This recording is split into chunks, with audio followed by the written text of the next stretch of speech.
Hi, kids. I'm so glad you made it back this time. We have a wonderful story that I know you're going to love.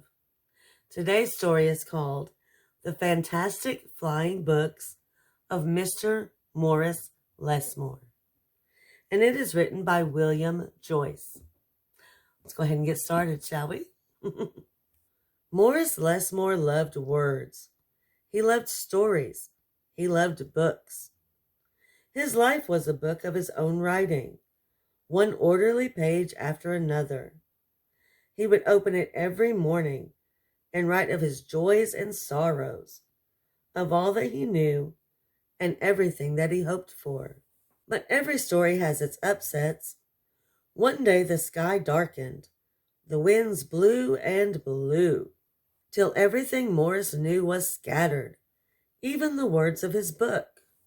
He didn't know what to do or which way to go, so he began to wander and wander.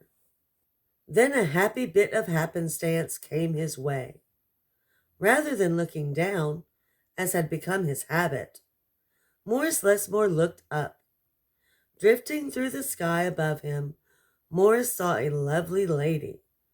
She was being pulled along by a festive squadron of flying books.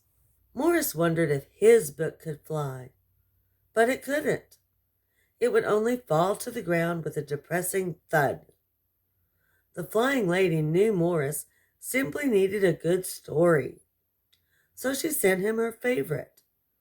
The book was an amiable fellow and urged Morris to follow him. The book led him to an extraordinary building where many books apparently nested. Morris slowly walked inside and discovered the most mysterious and inviting room he had ever seen. It was filled with the fluttering of countless pages, and Morris could hear the faint chatter of 1,000 different stories, as if each book was whispering an invitation to adventure. Then his new friend flew up to him and landed on his arm. It held itself open, as if hoping to be read. The room rustled to life, and so Morris's life among the books began. Morris tried to keep the books in some sort of order, but they always mixed themselves up. The tragedies needed cheering up and would visit with the comedies. The encyclopedias, weary of facts, would relax with the comic books and fictions. All in all, it was an agreeable jumble. Morris found great satisfaction in caring for the books, gently fixing those with fragile bindings, and unfolding the dog-eared pages of others. Sometimes Morris would become lost in a book and scarcely emerge for days.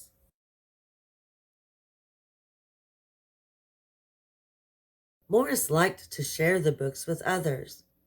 Sometimes it was a favorite that everyone loved, and other times he found a lonely little volume whose tale was seldom told. "Everyone's story matters," said Morris, and all the books agreed. At night, after all the stories that needed telling had been told, and everyone had settled down to their proper places on the shelves, the great big dictionary would get in the last word. Zzz.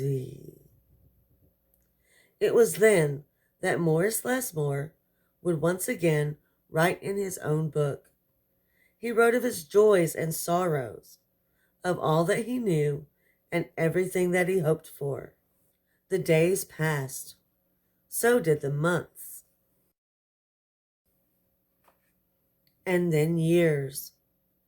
And years. And Morris Lessmore became stooped and crinkly. But the books never changed. Their stories stayed the same. Now his old friends took care of him, the way he had once cared for them, and they read themselves to him each night. Then one day he filled the last page in his book. He looked up and said, with a bittersweet sigh, I guess it's time for me to move on. The books were sorry, but they understood. Morris put on his hat and took his cane. As he went to the door, he turned and smiled, then waved goodbye. I'll carry you all in here. He said, and pointed to his heart. The books waved their pages, and Morris Lessmore flew away. And as he flew, he changed back to the way he'd been that long ago day when they'd all first met. The books were quiet for a while. Then they noticed that Morris Lessmore had left something behind.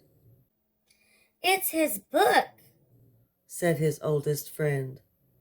Inside was Morris's story, all of his joys and sorrows, all that he knew, and everything that he had hoped for. Then the books heard a small, expectant sound. There in the doorway was a little girl. She looked around in wonder. Then something fantastic happened. Morris Lessmore's book flew up to her and opened its pages. The girl began to read. And so our story ends as it began, with the opening of a book. The end. See, it's a fantastic book. I hope the rest of you enjoyed it as well. All right, guys. Before you leave, make sure you like and subscribe. Share the video with your friends. And I will see you in the very next story time. Bye.